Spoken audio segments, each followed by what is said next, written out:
Hi Reddit, I really need some advice because I feel completely lost about what to do in my current situation. I've been holding this in for so long, and I just need to get it all out. I'm 35 years old and have been with my girlfriend Kylie, 29F, for almost 10 years now. We met when she was working as a waitress at a local diner where I used to grab breakfast before heading to my construction job. She was different back then, full of life, ambitious, and had this contagious laugh that could light up the whole room. We clicked instantly and started dating within weeks. Everything moved pretty fast after that. She moved in with me 6 months later when her roommate situation went bad, and we've been living together ever since. The first few years were amazing. We traveled when we could afford it, spent weekends exploring the city, and had all these plans for our future. We talked about marriage, but we both agreed we wanted to be financially stable first. Then came Luna, our beautiful daughter who's now 4 years old. The pregnancy wasn't planned, but it was the best surprise of my life. Kylie had some struggles with postpartum depression, but I thought we'd work through that together. Looking back, maybe that's when things started to change. Recently, we bought a house together, or rather, I agreed to get the mortgage in her name. It wasn't what I wanted, but we'd been fighting so much that I thought maybe this would make her happy, give her some security. The house is nice, nothing fancy, but it's in a good school district for Luna and has a backyard where she can play. I took on extra shifts at work to afford it, which only led to more problems. You see, nothing I do seems good enough for Kylie anymore. If I work overtime to save more money, she accuses me of avoiding her and claims I'm never there for Luna. When I cut back on hours to spend more time at home, she gets angry that we're not saving enough and says I'm not ambitious enough. It's exhausting. Even small decisions become huge arguments. If I buy groceries, she complains I got the wrong brands. If I take Luna to the park, she says I should have taken her to the library instead. There's no winning. But the real problem that's destroying our relationship is Kylie's gambling addiction. It started about 4 to 5 years ago, right after Luna was born. At first, it was just scratch tickets and small bets on sports games. I didn't think much of it then, everyone needs a hobby, right? But over time, it escalated to online poker and casino games. The amounts kept getting bigger, and the frequency increased to where she was gambling almost every day. I've caught her multiple times hiding losses from me. She'll delete browser history, create secret email accounts for gambling sites, and even hide physical receipts from casino visits in her car. Every time I confront her about it, we end up in this cycle. She cries, promises to stop, says she'll get help, and for a few days or weeks things seem better. Then I'll discover more money missing from our joint account or find new credit card charges from gambling sites. Last month was the final straw. I discovered she had somehow maxed out a credit card I didn't even know existed, $8,000 in gambling debts that she'd been hiding. When I confronted her, instead of apologizing, she turned it around on me. She said I was being controlling, that she needed her own money to spend how she wanted, and that I was suffocating her with my rules about money. She even brought Luna into it, saying that my strict budgeting was preventing her from buying things for our daughter. The whole situation has me constantly on edge. I have to watch every word I say, every move I make, because I never know what might trigger an argument. She's become an expert at twisting my words and making me feel like I'm the problem. Meanwhile, she seems completely indifferent to how her actions affect our family. She'll sit on the couch for hours, gambling on her phone while Luna begs for attention. Then she'll turn around and criticize my parenting, saying I'm not involved enough. What really breaks my heart is seeing how this affects Luna. She's such a bright, sensitive child, and I can tell she picks up on the tension. The other day, she asked me why mommy is always angry and why she doesn't want to play with her anymore. That hit me hard. Kylie used to be such an attentive mother, but now she barely looks up from her phone when Luna talks to her. I honestly can't stand being in this relationship anymore. The constant fighting, the lying about money, the emotional manipulation, it's all taking a huge toll on my mental health. I find myself volunteering for extra shifts just to avoid coming home, which only leads to more arguments about me being absent. I've started having anxiety attacks at work, something I've never experienced before. But here's where I'm really stuck. I can't imagine going even a single day without seeing Luna. She's my whole world. Every morning, I wake her up with silly songs. Every night, I read her stories and tuck her in. When she scrapes her knee or has a bad dream, I'm the one she runs to. The thought of not being there for those moments kills me. I know that if I leave, Luna will likely stay with Kylie because we're not married and mothers typically get primary custody. I don't think I even have any legal right to file for custody since we never got married. I've talked to a few friends about this, and most of them say I should stay for Luna's sake. They argue that having both parents at home, even in a bad relationship, is better than splitting up. But I'm starting to think that might not be true. What kind of example am I setting for Luna by staying in this toxic situation? I don't want her growing up thinking it's normal for relationships to be full of fighting and manipulation. I don't want her to think it's okay for someone to treat her the way Kylie treats me. I'm mentally exhausted from trying to keep this relationship together while also protecting our finances and being a good father. I feel like I'm failing at everything despite trying my hardest. I need advice on what to do next. How do I protect my relationship with Luna while also protecting my own mental health? Is there any way I can get custody or at least ensure I'll have regular access to my daughter if I leave? Has anyone been in a similar situation who can tell me what worked for them? Update 1 First, I want to thank everyone who responded to my original post. Your advice and support helped me see things more clearly, even though the situation has taken an unexpected turn that I never saw coming. These past 2 weeks have been a roller coaster of emotions and revelations. The most concerning change has been in Kylie's behavior toward Luna. She's always had her ups and downs as a mother, but lately, it's like she's completely checked out of parenting. She barely acknowledges Luna's presence unless she absolutely has to. Last week, Luna drew a picture at preschool, a family portrait with all 3 of us. She was so excited to show it to Kylie, but when she tried to share it, Kylie just mumbled something about being busy and walked away. I found Luna later, crying in her room, crumpling up the drawing she'd worked so hard on. It took everything in me not to confront Kylie right then and there. Instead, I spent the evening with Luna, helping her make a new drawing that we hung on the fridge. She smiled again, but I could tell she was hurt. At first, I thought maybe Kylie was depressed or struggling more with her gambling addiction. I tried multiple times to talk to her about it. I even suggested we could look into getting her help, but she kept brushing me off with excuses about being late for work or having other commitments. That's when I started paying more attention to her work situation. About a month ago, Kylie started working at this upscale restaurant downtown called the Copper Pot. She said the tips were good and it would help us catch up on bills, especially after the gambling debts she'd racked up. The job seemed like a positive step. She was getting out of the house, earning money, and seemed more energetic. But then things started getting weird. Her schedule was all over the place. She'd tell me she was working the lunch shift but wouldn't come home until after midnight. When I'd ask about it, she'd claim they were short-staffed or she had to help with inventory. Other times, she'd say she picked up an extra shift, but when I called the restaurant once to check on her, they said she'd left hours ago. We hired Darcy, 24F, to watch Luna during the times when both Kylie and I were working. Darcy is the younger sister of Kylie's best friend Sarah, and she's been absolutely wonderful with Luna. She's studying early childhood education and really engages with Luna, doing art projects, reading stories, and even helping her learn basic numbers and letters. Luna adores her, which has been a blessing given how distant Kylie has become. Yesterday, Darcy came to me after Kylie had left for what was supposed to be a morning shift. She looked nervous and kept fidgeting with her phone.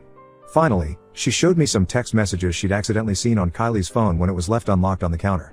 The messages were between Kylie and someone named Daniel, who apparently works as a bartender at the Copper Pot. The texts revealed that Kylie hadn't been picking up extra shifts at all. She'd been meeting Daniel during her supposed work hours. Darcy also mentioned overhearing multiple phone conversations between them while she was watching Luna. She said the way they talked seemed very intimate, and she'd heard Kylie laughing in a way I haven't heard in years.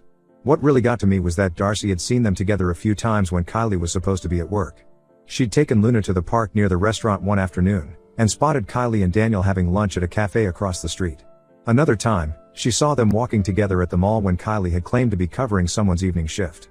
I waited until Luna was asleep that night before confronting Kylie. Her reaction was not what I expected at all. Instead of addressing the Daniel situation or even trying to deny it, she turned the whole thing around on me. She accused me of having an affair with Darcy, claiming that was the real reason I insisted on hiring her as our babysitter. She went on this wild rant about how she'd seen the way Darcy and I interact, how I'm always praising Darcy's way with Luna, and how suspicious it is that I always handle paying Darcy myself. The truth is, I handle the payments because Kylie has a history of gambling away money meant for bills and other expenses. But according to her, this was proof of my supposed relationship with Darcy. The accusation was so absurd it actually made me laugh, which only made Kylie angrier. She started bringing up random incidents as evidence, like the time I helped Darcy jumpstart her car, or how I once bought her lunch as a thank you for staying late with Luna when I got stuck in traffic. Normal, decent things that any employer would do for a reliable babysitter. That conversation was the final straw for me. Looking at Kylie as she threw these wild accusations at me, I realized I didn't even recognize the person she'd become. The house is in her name, so I told her she needs to take responsibility for the mortgage payments from now on. I also made it clear that while I'll always be there for Luna and continue supporting her financially, I can't live with someone who would make up lies about me to cover their own infidelity. The look of shock on her face when she realized I was serious about leaving was almost comical. It was like she never expected me to actually stand up for myself. She tried to backtrack, claiming she was just stressed and didn't mean what she said about Darcy, but I'd already made up my mind. I've started looking for apartments nearby. I want to stay close enough that I can still see Luna regularly and be involved in her daily life. It's not the ideal situation, but I can't keep living in this toxic environment. The hardest part will be explaining to Luna why Daddy won't be living at home anymore, but I truly believe it's better than having her grow up thinking this kind of dysfunction is normal. Update 2: I need to share what happened because I still can't fully process it. Just when I thought things couldn't get more complicated, everything changed dramatically in a single day. I was at my construction site, working on the second floor of a new building, when my phone started buzzing repeatedly. Usually, I don't answer during work hours unless it's an emergency, but when I saw multiple missed calls from Darcy, my heart sank. When I finally called back, Darcy was almost hysterical. Through her sobs, she managed to tell me that she'd arrived at our house for her regular babysitting shift at 9 a.m., only to find Luna alone. The front door was unlocked, no sign of Kylie anywhere, and Luna was just sitting on the couch in her pajamas watching cartoons. I've never left a job site so fast in my life. My supervisor took one look at my face and just nodded when I said it was a family emergency. The 15-minute drive home felt like hours. When I got there, Luna ran to me like nothing was wrong, telling me about the cartoon she was watching. She said Mommy had told her to be good and watch TV until Darcy came. She didn't seem scared or upset. She had no idea that being left alone like that wasn't normal. The kitchen was a mess, with half-empty cereal boxes and milk left out on the counter. Upstairs, Kylie's closet was mostly empty, and her dresser drawers were pulled out with whatever remained scattered across the floor. On the kitchen counter, I found a note scrawled on the back of a gas station receipt: "I can't do this anymore. I'm leaving with Daniel. Being a mother isn't what I thought it would be. Don't try to find me." I checked our joint bank account on my phone, completely emptied. She'd taken all $3,800 we had saved. Thankfully, I'd moved most of our savings to a separate account after the gambling incidents, but it still hurt to see she'd taken what little was left. My first call was to CPS. I knew I needed to report this properly to protect Luna and myself.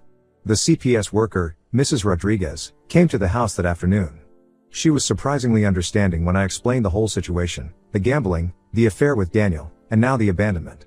Being Luna's biological father and having proof of stable employment and active involvement in her life worked strongly in my favor. After conducting their necessary checks and interviews, including talking to Luna's preschool teachers and our neighbors, they granted me emergency custody. The house situation was a mess at first.